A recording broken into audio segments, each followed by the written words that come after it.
Thank you. Mr. Vice President, Excellencies, colleagues and friends, I'm pleased to welcome you to this discussion on technical cooperation and capacity building in the field of human rights to implement recommendations emanating from the Universal Periodic Review. The objective of this panel is to share activities, good practices, challenges and lessons learned of coordination among states, the Office of the High Commissioner for Human Rights, United Nations agencies funded programs, and other relevant stakeholders to support states' effort to implement UPR recommendations.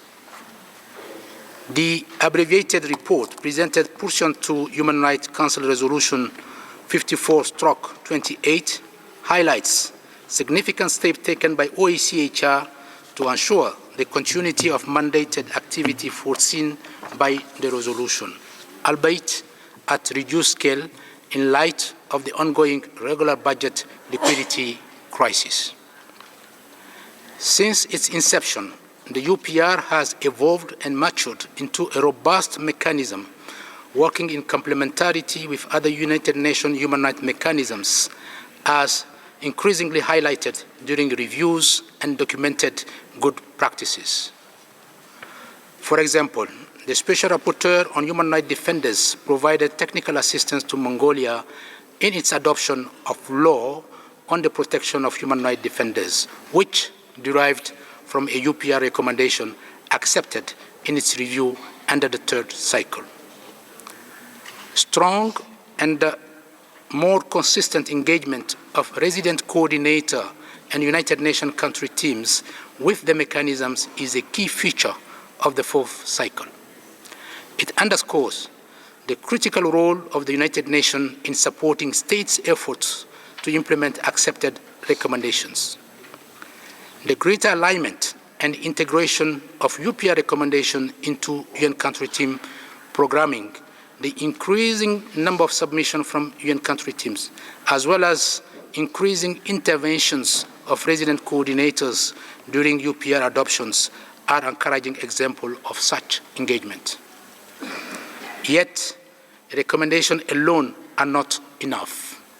They become meaningful when they translate into tangible actions and improvement on the ground, providing states with a framework that is accessible, responsive, tailored, and reinforcing SDG implementations.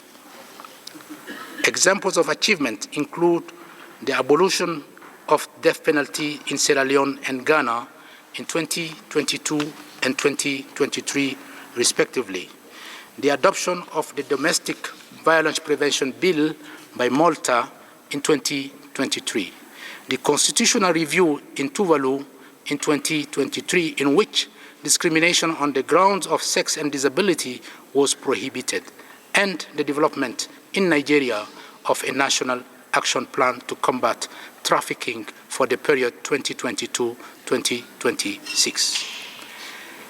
Effective implementation of UPR recommendations also relies on strong international cooperation to deliver relevant technical assistance and capacity building.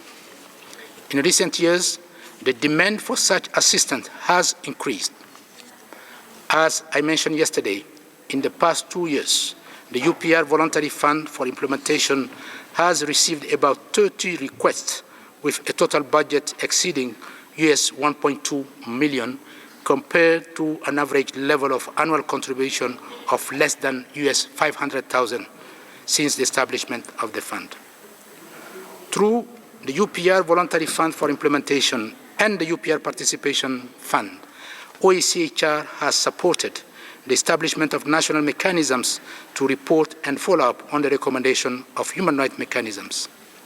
For example, we provided support to Kyrgyzstan for its review by the Committee on the Right of the Child in September 2023 and its participation in the fourth cycle of the UPR for 2025. Furthermore, the ongoing deployment of UPR regional advisors as mandated by this Council in its Resolution 51/30 will also reinforce implementation efforts across regions.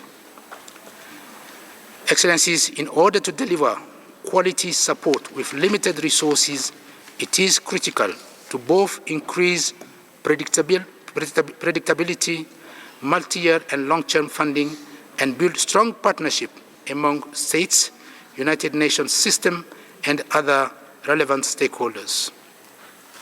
In this regard, the report refers to the potential of triangular and South-South cooperation to develop and implement programs aligned with UPR recommendations in collaboration with development cooperation entities.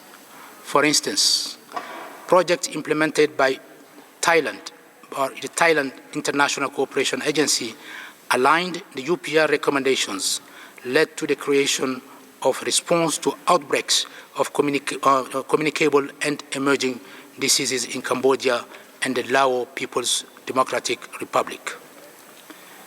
UNICEF, jointly with UNDP and the European Union, supported the efforts of Montenegro to advance the recommendations of the UPR and treaty bodies related to child welfare and child protection systems.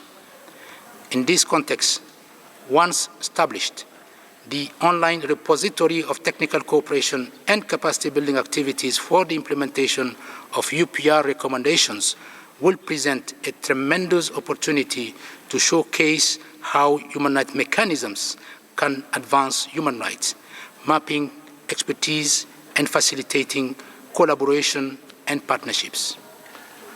As we fully engage in the fourth cycle of the UPR, I call on all stakeholders to join efforts towards the implementation of its recommendations through partnerships and cooperation, and build on existing expertise in a spirit of international solidarity. Thank you, Mr. Vice President.